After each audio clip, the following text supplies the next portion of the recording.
நீ பற்ற வைத்த நெருப்பு உன்னை அறுக்க காத்திருக்கும்.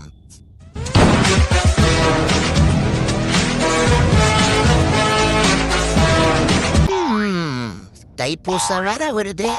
நான் கஷ்டப்பட்டு வீட்டை கிளீன் பண்ணா இவன் இஷ்டப்பட்டு வீட்டை அழுக்காகிறான். என்ன உன் வாய் கொஞ்சம் கோணையா இருக்கிற மாதிரி தெரியுது.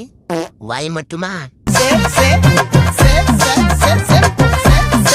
என்னைய பார்த்தா உங்களுக்கு எல்லாம் சிங்கம் மாதிரி தெரியுதாடா? நானே ஒரு பூனை, என்ன அனுப்பிச்சு வச்சிருக்கீங்க? பனிக்காலம் வேற வந்துருச்சே.